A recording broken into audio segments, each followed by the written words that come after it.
Hey guys, this is CutiePie88 and I'm here with a relaxer update, or to show you guys how I do my relaxers at home.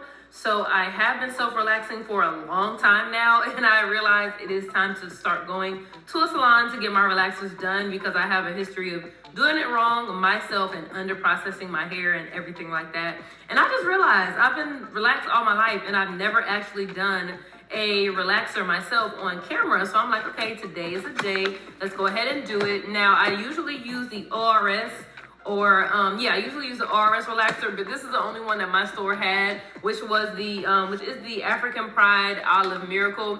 Still not a bad relaxer at all, and I do use regular. So let's go ahead and let you guys see how I do my self-relax, and hopefully I will soon be going to a salon and I will vlog the whole process, whether it be me just getting like a wash and a cut or getting relaxer, because like I said, I have not been to a salon in over 10 years. So let's go ahead and start the process.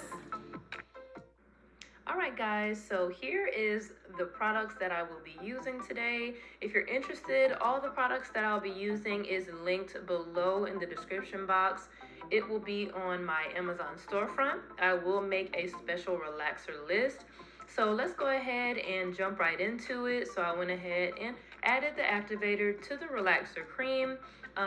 Typically follow the instructions, whether it's your first time or not. This time I didn't necessarily look at the instructions. I've used this relaxer several times and I pretty much know the process. I didn't have to do a test strand or anything like that. But let's go ahead and move forward. So now the cream relaxer is mixed. I am going to go ahead and section my hair. This isn't necessarily how I section to relax. It just makes it easier for me to go through and protect my ends. One thing I've learned during research and how to apply relaxers correctly, I've done research and it says that it's good to help shield your ends with some kind of moisturizer or grease or even petroleum jelly, because when that relaxer gets rinsed out of your hair, you don't want to necessarily start processing the ends of your hair, because those ends have already been processed. Now, this doesn't apply to anyone that has or is getting a virgin relaxer, but I've been relaxed my whole life and I really want to retain as much length as possible. So in this step right here, I'm just making 6 big sections and 6 big twists and saturating the ends, moisturizing the ends, putting some petroleum jelly on the ends as a protectant,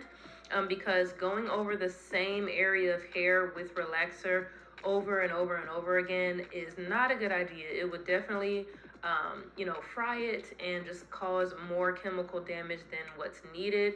This is something I learned later on in life, and I think it definitely would have helped me, in my self-relax journey, save the ends of my hair and not cause as much breakage. So right here, of course, I am protecting my skin. The petroleum jelly is a skin protectant. I put it around my edges. Try not to get it on my hair though, and of course protect my ears. Now this part of the process is optional, but I had just kind of straightened my hair not too long ago, so it was kind of hard to see the line of demarcation between my new growth and the pre-relaxed hair. So I missed my hair so my roots can curl up just a bit so I can see it more clearly.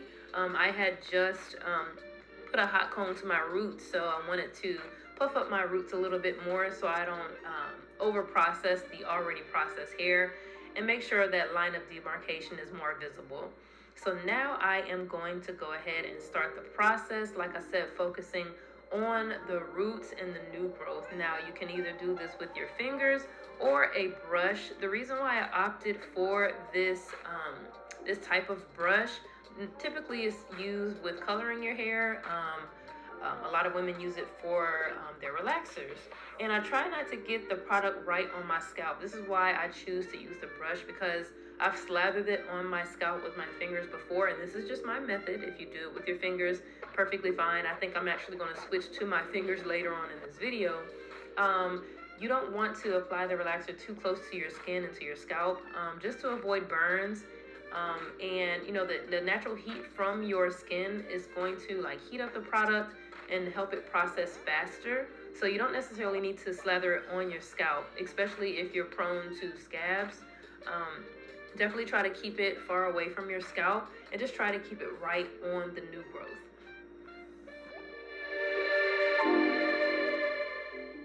I typically relax about twice a year, so every 6 months, or maybe closer to 3 times a year more recently, because I've realized that the moment I stop relaxing or relax maybe once a year, that's actually not good for me, because I'll try to kind of go towards heat styling my hair a little bit too much just to make it flatter, and that's not a good idea. So I relax about 2 to 3 times a year. So right here I'm just showing you how you can see my new growth, and it looks like a small amount of new growth, but like I said, I had just pressed it with a hot comb not too long ago, so it's looking a little bit less new growth than it actually is. That's why it's a good idea to use that spray bottle and really get a sense of where your new growth is. And as you can see, the back, you can really see the new growth there, because I don't press the back as much. The front, you know, between relaxers, I'm going in with the hot comb, making sure my edges are laid, you know, between relaxers, because my edges curl up. So I'm really going in with the heat, not too much. But when I'm wearing a bun or something like that, I go in with my hot comb, and that gives the illusion that the front is much straighter and there's less new growth than there actually is. There actually is pretty a good bit of new growth up there. And as you can see in the back, you know, my hair grows evenly, so it's just as much in the front as it is in the back, even though you can't quite see it. But I know my hair. When you do this process, you know your own hair, and you know exactly how to handle it. Now, typically for this video, I did not mean to do it this way. Typically, I would recommend you go horizontally when processing your hair, because you want to make sure the processing time is even on both sides. Doing it this way, starting on my right side first, was not a good idea, because this right side is going to be a little bit more processed than the left side. Of course, I did the complete right side first. I was not thinking. This was my first time relaxing my hair on video, so I was a little bit nervous. Definitely go horizontally. So do horizontal sections if you can. Do it your way, but this is just my suggestion to make sure the processing time is even. Of course, some areas of your head is going to be more processed than others. Whoever gets the cream first. I like to focus on the areas that are that have that heavy new growth, and those areas that you get the most tangling in. Focus on that area first as far as where to put the cream. The middle and the back of my head is the heaviest. It's more dense back there, because like I said, I'm not hitting it with the hot comb or anything like that. So I always start in the back first, process the front last. The front is the most delicate. It has the baby hairs and things like that. And another thing that I did not mean to do this time is to go over my baby hair as much as I did. I have a lot of breakage in the back, as you can see. My nape area is really short, because that area I feel like gets the most over processed, because we're just slathering it just like I did here. And I keep forgetting every time I do this process not to slather my nape like that, or to cover my nape with a little bit more petroleum jelly as a protectant to make sure it doesn't get over processed, because we're just slapping that relaxer up every time. So that same hair is getting over processed, and that's why the back of your nape is always short, or the front of your hair is always short, because more than likely I'm over relaxing it, over processing it. So next time I will be more diligent and pay attention to only relax the new growth in the nape and in the front. Really focus on the new growth only. So now what I've been doing is going through and smoothing it. The instructions do recommend smoothing it, because in the past I have definitely under processed my hair, by number one, not smoothing it, and number two, not leaving it in for long enough. So when I skipped the smoothing process, it really messed me up, because when I rinsed it out, I still had a little bit of bumpy new growth. And this is all I have left, you guys. I have a lot left, actually. I could have done the touch-up kit. But right now, I'm just wiping my ears because the product got on my ears, so it started to burn a little bit. So here is the type of moisturizing, neutralizing shampoo I will be using by Silk Elements. It's very moisturizing, so I do not use the neutralizing shampoo that came in the pack. So these are all the products that I'm going to use. Post relaxer, I'm going to use some clear dye, some of that. I'll put the description of everything I use below. Some high porosity cream, the Olaplex shampoo and conditioner. And yeah, that's all the products that I am going to use. So let's go ahead and rinse the relaxer out. You want to gently do this. You don't want to scrub your scalp because it definitely is still processing. And that's another way you can get scabs if you scratch it too soon. So definitely be very gentle when rinsing out. So this is the neutralizing shampoo, you guys. This does have color alarm, so it does show pink when it does still have some chemicals in there. So I did that about 4 times. So during this process, I kind of let the neutralizing shampoo sit, and right now I'm using the neutralizing shampoo that was in the relaxer to wash my tools. Be sure you wash your hair tools that you used, and wash anything you touch that have touched the relaxer, because you don't want to accidentally use it or touch something and it still has that relaxer on it. So right now I'm going in with a clear dye. I just caught wind of this not too long ago. Guys, this, I'll like put below like what exactly it does, but it makes my hair so shiny. So right now, this is a new product. This is the first time I'm trying this protein treatment. And let me just say, the first step of this treatment actually burned my scalp. the white bottle burned my scalp, but I did put it in a bun, let it sit for 10 to 15 minutes. And the instructions did suggest putting it under a overhead dryer or blow drying it until it gets hard. As you can see, the back pieces are kind of crunchy there, but that's a normal process. But yeah, this is a protein treatment that I really, really needed. So this is the second step of the protein treatment. And just let this sit on my hair for 2 minutes like the instructions said. Add heat and then massage into the scalp and to the hair, and then rinse out. So this is a high porosity mask, and like I said, I'm going to use the Olaplex. Be sure you get all that product, girl. Get all that product. So apply this, let this sit in my hair for a little bit. This actually smelled really good, and this is for high porosity hair, meaning that it's chemical treated. The hair strands are very open, and you want to close that porosity level. So this is the Olaplex. This is a bond repair system. Really, really good for chemically treated hair as well. You want to repair those bonds, you guys. If you notice your hair is growing but it's breaking, you need to repair those bonds. So after like 2.5 hours, I'm done. This is the first time it's taken this long. Like, I needed a drink of water. Super cute Stanley cup. But now this is the Olaplex. This is the bonding oil, and it's also a heat protectant. But this is how my hair is looking. As you can see, the straight pieces are, it's straight and curly. That means the mixture of my hair has been like under processed, or processed correctly, under processed. But as I'm starting to detangle, I notice how slippery my hair is. Like, whenever I used to detangle my hair, it used to just like stop at the end because it was so dry, and it's literally slipping through. I was so excited because those products that I use really, really helped the detangling process this time, and I was surprised. Like I said, this was my first time using all those products at once. So I was super happy that it was like detangling as easy as it was. So I'm going in with the bonding oil by Olaplex. And like I said, all this will be linked in the description box down below. So don't be scared if you don't know everything that I'm using. But right now I'm going to go ahead and blow dry my hair. I just do 4 big sections for this. But as I was saying, let me go back and talk about the under process, over process. So I used to under process my hair by not leaving it on long enough, and I used to over process it by leaving it on too long. So it was not consistent, and I feel like that's why you need to go to a stylist, because they can see where that new growth is, where that line of demarcation is, and they're just more knowledgeable. But that's just my suggestions. I haven't been to a salon to do it, so I need to start though. But these are just suggestions. so you can avoid over processing or under processing your hair. But yeah, this is it, you guys. I am just going to blow dry away and then add some more moisturizing products at the end.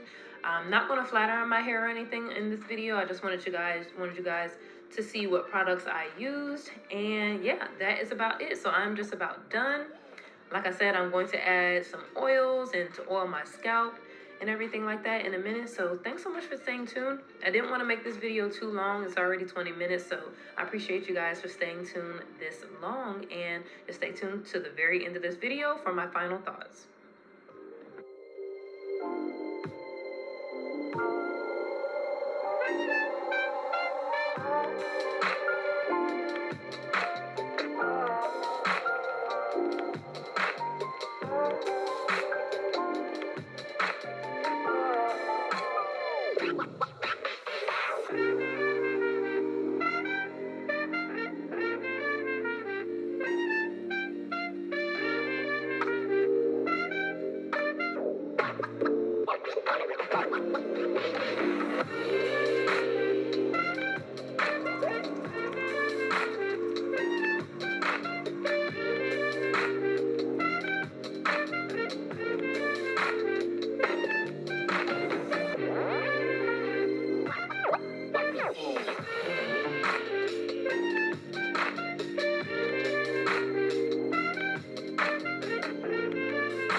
Now, I did want to come in and say I do like to add some extra protection, so I am using this herbal oil by Africa's Best, and just put it on my edges and the nape of my the hair and the nape of my neck, just to give it a little bit of extra moisture, some oil, and just some extra protection.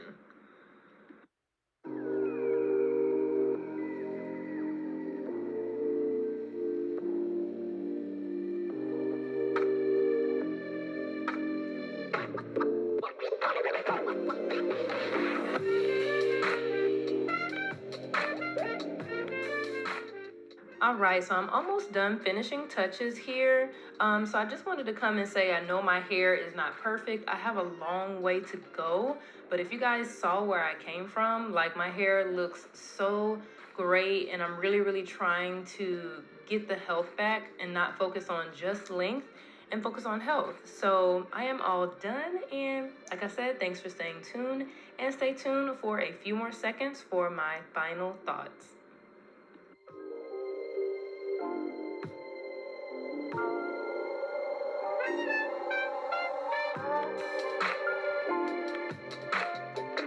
Hey guys, thanks for staying tuned to the end of this video. So that is it, you guys. That is how I self-relax at home.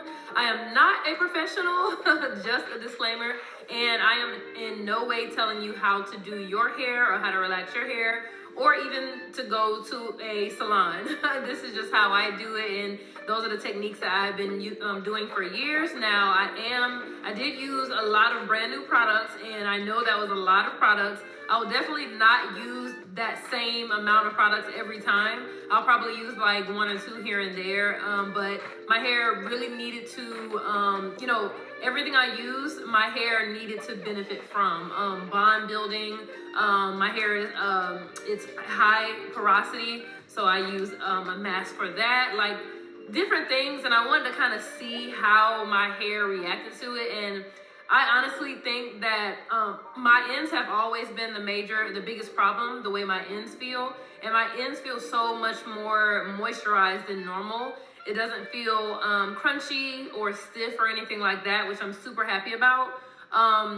So I really think I have a good arsenal of relaxed hair products that I can keep using, and eventually I will see a huge difference. I'm not gonna flat iron it or style my hair at all in this video. This is just how to relax, and yeah, that was my process.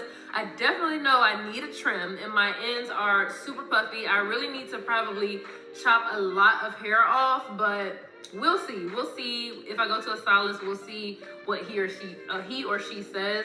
But yeah, as you can see, it's a little bit of damage there. But yeah, we'll see. Really trying to take better care of my hair underneath my wigs and everything like that. Protective styles. I still have to take care of my hair. So that is it, you guys. And like I said, stay tuned for future videos, and drop a comment. Let me know if you like my process, things I could do differently, better products that you use that would be good for me. You know, do you have my same hair type? Things like that. Just drop a comment and let's have a conversation, all right? Remember to like and subscribe as well, and follow me on all my social media channels, all right? Thanks for staying tuned again, you guys, and catch you next time. Bye.